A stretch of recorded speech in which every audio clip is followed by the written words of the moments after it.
All over the world. As you already know my name, Ogbuefi Ezeana, ugochitubelu and Oraifite. I'm an ancient high priest. I'm onye isi nchụaja na ugochitubelu ọdịnala temple. Anyị na-agba afa family emi lụkwazị ọrụ mmụọ dị iche iche. Abụkwazị m onye isi nchụaja na ọdịnala Restoration Evangelical Mission. Bụrụ onye mgbasa ozi ọdịnala Igbo. So you can call me a priest or an evangelist, I will answer. My mission is to help people live better life. N'ụbọchị taa n'oge awa nke eziokwu. Isiokwu anyị ji bịa taa bụ different between charms and altar. Abịara ka nkọwalụ gị na o nwere ihe dị iche na altar nyara ọgwụ agwọrọ agwọ. Maka na altars enwero any personal effect. Altar enwero negative effect at all world over. Mana charms were a negative effect. Take it from me. World over, any world religion will alter. Be it Hinduism, Igbo spirituality, then Christianity, name them. And other open altars world over. And any negative effect, any white altar, and any negative effect. Yes, even public blood altars, and any negative effect, like Okumo. Yes, na nebu tamuronga ma tamuronga Oraifite more than na I don't say I can last. If I become the oldest man in my clan, I will be the chief priest. Won't any after effect to my clan or my village at large. Nchodi. No, abụ na ịkwụsị ime ihe anyị kwesịrị ime ịbịa yo ya iyo. Maka na akpụ debe ntị aka nso amaghị ụla. Ịkwụsị iketa oke. That's all, man. No one any effect on us or our progress. Etu aka ọ dị na world over. Ihe nwere negative effect bụ ọgwụ agwọrọ agwọ. Yes, maka na ọgwụ agwọrọ agwọ dị personal to you. I will dissect it very well. Now, before we do this, important announcement. I bụrụ na ebo child of the temple. Echefuna. Na September na abịa 15th ka a ga-enwe annual festival nke 2026. Atụrụ anya na onye ọbụla bụ a child of the temple ga-eme ihe o kwesịrị ime. Asụta mgbe arụ ya. Ya bụ yearly festival. Whether me ya abịa ma ọ bụ na ime amụ ya, chat ya m na WhatsApp ka ime ihe ị kwesịrị ime. Ka iwe nweta ngọzi so nya bụ festival. Ka ọzọzi bụ echefuna na anyị ka na month of July. Our monthly ritual is still ongoing. Anyị malitere ịchụ aja iri n'igwe a ihe karịgoro 4 years now. We have massive testimonies. But as you all know, we don't share testimonies on social media because it's not necessary. It's not why we are here. Mana Chukwu na-emere onwe ya aha. So ọ bụrụ chọrọ isonye na monthly ritual a, ihe ị ga-eme bụ chat ya m na WhatsApp. You make token donation. Forward ya 3 prayer requests anyị ga-edebe n'altar na-achụ aja na-aga ụfọdụ ekwubi okwu n'isi gị tiri n'ọnwa agwụ. Ụbọchị ikpeazụ nke ọnwa ọbụla anyị na-achịkọta ya bụ aja. So ndị sonye na ya bụ aja ka anyị na-esendịrị nchịkọta ya na their WhatsApp numbers only. Then all he goes rema WhatsApp number m dị na screen gị 08057837672. Echefukwana distance abụrụ a barrier na all we do in the temple. Now let's proceed na nkuzi anyị ji bịa taa. Nkuzi anyị ji wee bịa taa bụ different between charms and altars. Akọwara gị before they nwere white altar nwee blood altar. Mana those white altar and blood altar is not specifically set for you. It's not personal. Therefore, on what a personal effect on you whatever. On what any negative effect on you. I want to talk not behind that altar. Aja normally, more offering, more saraka, whatever you wish from your heart to do. Your more every altar will mourn behind that altar. Be it white altar, be it blood altar. all over the world. I have traveled to so many temples in the world. Yes, including Nigeria. Yes. Marono well more no behind the altar. Then Marona altar, whether it's a white altar or blood altar, Obro Ana no Ihoha. Altar or Hibelo. Moko onda Jalun Kachugano behind that altar. Obro Ana no altar Hibelo fora. Or whether any negative effect on you as a person.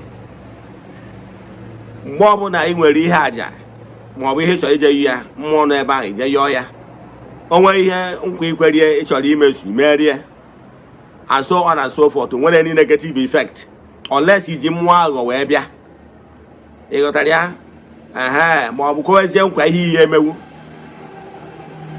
were aghọ wee bịa nke a dịrị onwe ya iche mana n'ibu ka mmadụ ga-atụ n'ibu Catholic ma ọ bụ n'ibu onye ọdịnala mmụọ dị be nna gị imebiri ya ikwere ya nkwa ijegara ebe a je kpee ekpere ọrụ oge onyinye ijekwa onyinye gị mgbe ọ bụla ị chọkwara ịkwụsị ije enwere any problem etu a ka ọ dị world over before now ọtụtụ n'ime unu nwere ike ndị mama ọfụma ma before now oge na-agba mbọ ka m fụ so many things searching for the truth. I went to so many denominations world over, including nke ndị mmadụ nwere ike ịkpọ secret society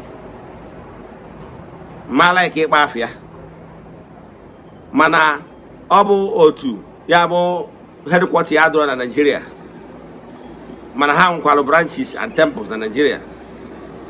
The founding members abroad Nigerians mana ha nkwa members and temples na Nigeria.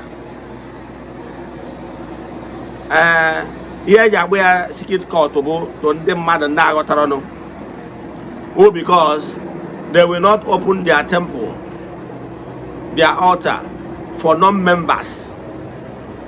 So the altar will be only open for only their members. Now, to ndị abroad their members ha ga-agba ya secret court because they don't know what is going on inside. Then, ihe eji agwa gị ihe abụ ka m were onwe m wee nye gị example. I have been with this group for over 15 years before I stopped like 6 years ago. Ntiode. Mana when I want to stop, I stop and nothing happens. You know that? Because no public altar. Anybody can ask for anything. It's not personal. The same way you have in a Anglican. Maybe you are ordained in Anglican or a not already, but Catholic. More than nothing happens because no public altar. After where he made the altar, and then one of personal commitment given at the altar. You got that? Here the matter of one of na cousin na matter. You know that you have to man. Man, all what I want each. All what I want with your personal energy. All what I want we have what I whether maybe the year second year when I begin to more or dibia again a dibia about or the way and a bear, the benya would dibia, nail a piano afagi. Agubalo ya energy dia. Ufado weriki were afagi dia. They got at the formation stage, back and Aquadoja Wog. Oh, we go after Tinia. Ufado weriki were picture tinya. And my check what he had ya wog. Ufado weriki say what I'm to tugi. Fodon weriki say what I'm buggy. Fodon weriki say what I use to use. And so on and so forth. Fodon weriki say chitaja. And so on and so forth. Yes, I can actually something from you. I get you one wog. Therefore, after you go your energy and your personality to that particular pot of charm, and don't you can sing in Elequia. Whether my beer, now begging in Elequia. More than anybody and everybody and a baby by Elequia, you know what he had Elequia. He had more as long as then when he has enough from you, didn't he may? Ah, Fagapolia, Oblugo charm. So and the ọgwụ na-ebu ebu. O nwere ebe ọgwụ ya ebu ruo obido kpaba nni. Ọgwụ like dịka onye je wota lion, small lion cub. Wota obere nwa lion ahụ cub anwa, wota ya zụbịa na be gị, ọ dịka pet. O nwere mgbe ọ ga-eluo. O gosikwa ihe o ji wee bụ wild animal. Ọ chọọ nni ọfụrụ o nwere ike iri gị nwa bụrụ onye nwe ya. Ntị ọ dị. Onye abatara m nwa personally, ana m ekike against ọgwụ. Na temple ya enwere anything like charm. Nobody on earth nwere ike isi na Ogbuefi Ezeana enye gị anything. Si ya debe na be gị na-elekwu ya. Ịghọtara ya? Na-enye gị mama enye gị anything si gị debe na be gị na-elekwu ya. Ma ọ bụ ka debere gị anything ọgwụ agwara agwọ na-elekwara gị ya. No. Enwere m ya because I don't believe in charm. Because charm is combination of living things. Ịghọtara ya? It expires between time and space. Because charm operates and vibrates within the lowest vibration of this gross material world. So charms does not have any effect beyond this gross material. Because now the formulation, the formulate here, but here from this gross material. One here where you can more powerful carry the origin and information content. Mana altar bụ angelu nke Chukwu ka akpọturu mmụọ adị afụ anya ka akpọturu not behind every altar. Mana ịmachi na mmụọ bụ na akpọturu mmụọ nwere level by level. Ịghọtara ya? Enwere elemental beings and animistic beings. Then enwere higher entities from higher vibrations.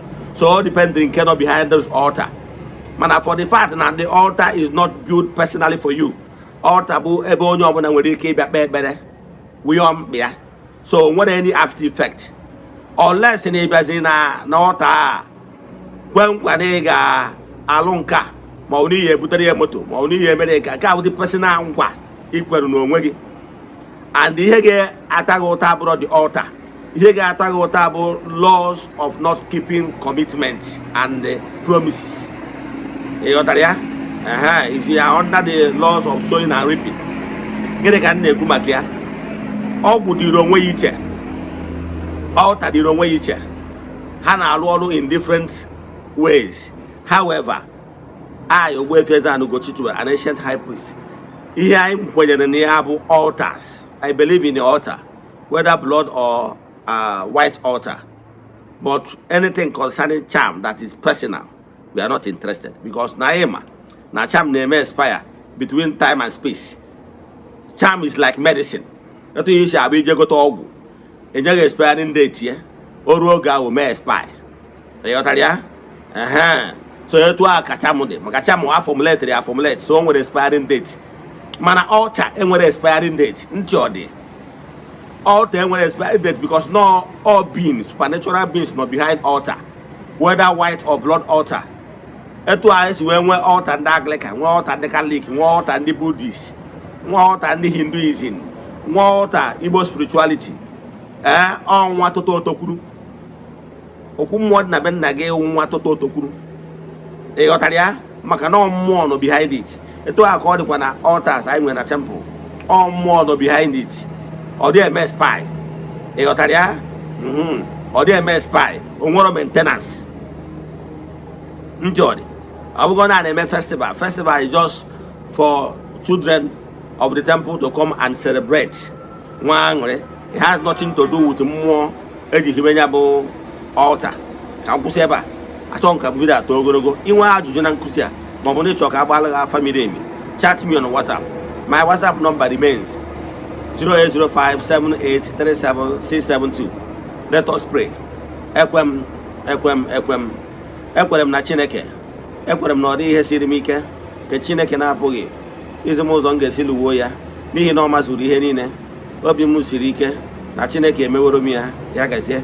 May the blessings of Chukwu bring ihe niile gọzie unu now and forevermore. Udo dịrị unu.